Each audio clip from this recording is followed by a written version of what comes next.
Hello, this is Dr. Shane. How are you doing? We are live in the Situation Room, live in the Situation Room, and today we are going to talk about the biggest situation I get. And it's when two spouses come in, one spouse has made a mistake, possibly infidelity, and usually some form of betrayal, and the person decides to be a new person and we've talked about it, and the other person is left with them saying, why can't you just get over it? Why can't you just get over it? If you've ever been in that situation, you know what I mean. Like, just get over it. And I get it. I get it. So I'm going to just say a few things about this because it is such a popular thing and it happens frequently, and couples have to figure out what their future is. I'm going to say you're not going to just get over it. You're not going to just get over it. It's not going to happen. It doesn't have to happen for you to be a couple that you just get over it. So why can't you just get over it? Because a lot of times you're trying to protect yourself and you're scared. But let me say most couples or spouses that stay, they're trying to get over it. They are trying to get over it. And so let me tell you what's happening for them. There's a civil war between the brain and the heart. Because they probably still love you. And if not, they definitely still love their family. At least in that moment, it feels that way. And they're trying to figure out, boy, what does this mean? How do I stay safe? Do I follow my heart or do I follow my brain? My brain is saying, run, Forrest, run, but I love you. I love my family. Heart is saying, I'm saying, heart is saying that. Hey, another message. Look, I gotta find a way to make this work. If not, we're gonna have problems. So if you've ever had a civil war between your heart and your brain, go to the browser, type in CW, because this is what happens to a lot of people. Like I said, brain is saying, run, Forrest, run. Heart is saying, but I love you and I love my family. So getting over it's like having your foot on the brake and the gas. And you know, if you've been in this situation, one day they're leaving, the next day we're having the best sex ever. And so we're going to vacillate. Let me say that is the norm. Let me predict that you will be up and you will be down. Hey, how's it going, people? Tell me who you are and where you are from. Who you are and where you are from. So you are having that civil war in the head and you don't know what to do. It's confusing. I have things that I love about staying, things I don't. Boy, I'm not that stand by your man type of a woman or stand by your woman type of a man, whatever the case may be. Anyway, so let's accept that part of this as just, boy, there's going to be confusion. So the person who's just been caught in a way could be a sense of relief. Boy, I've just confessed I've been doing this for 2 or 3 years. So now they, in a way, feel better. Don't get me wrong, they're sorry that you're hurt, but they feel like I can move forward. Now at least I'm living in my truth. At least I'm living in my truth. Now you know, or they confess and they feel like they've been honest.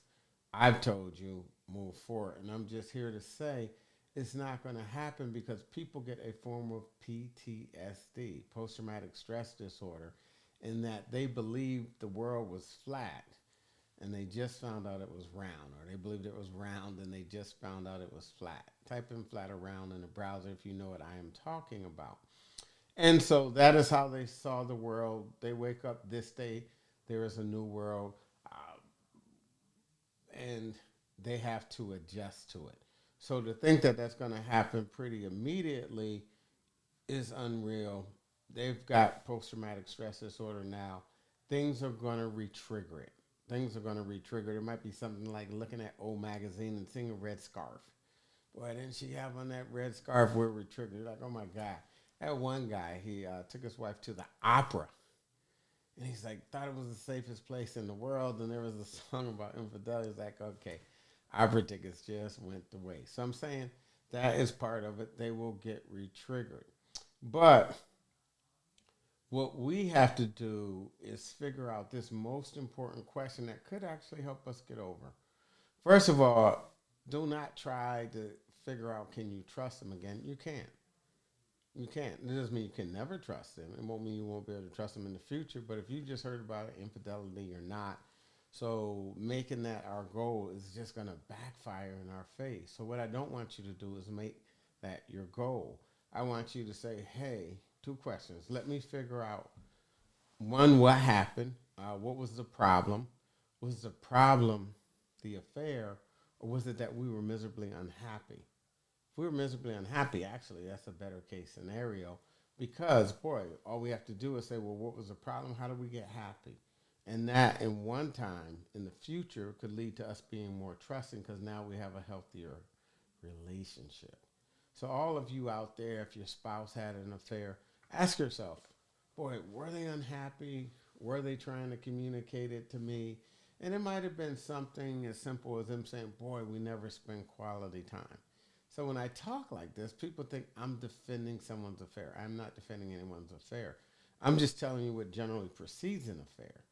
You know, is people feel like they're in a marriage and it's kind of like real estate where you feel like you're upside down in a property. They feel they're upside down.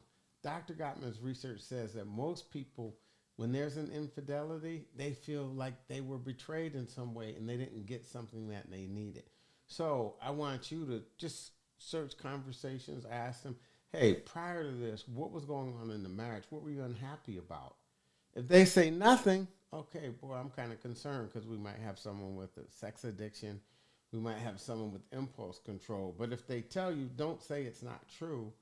Just say, hey, we need to figure this out. You might need professional help here, but I want you to stop and hear what they're saying and try and understand it because that may be an opportunity to save our family.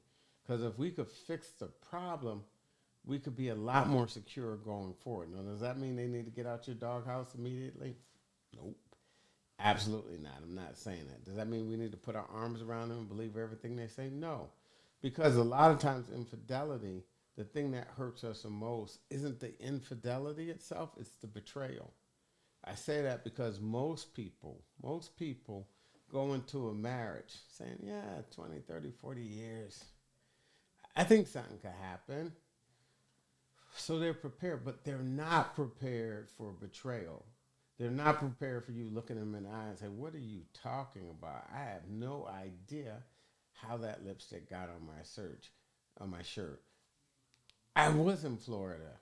So what? The ticket that you got that fell out your travel bag says that you were in Canada. Anyway, so people aren't prepared for that. And just because you all of a sudden become clean doesn't mean that that trauma and damage hasn't been done. So these are the reasons we struggle to get over it. But let me say, divorce rates drop as much as 30% with an intervention. Divorce rates drop as much as 30% with an intervention. And the great majority of couples survive infidelity. So it's never too late to live your happily ever after. I thank you for joining me. And if you want to share this with someone, I encourage you to. I also have a Facebook community, African American Marriage Counseling with Dr. Shane, where you could get a copy of this and you could share, and you could also get a lot of support and encouragement in our community and learn a lot more about this and other topics designed to help you live your happily ever after. Make it a great day, and I will see you Monday at noon. All right, thanks.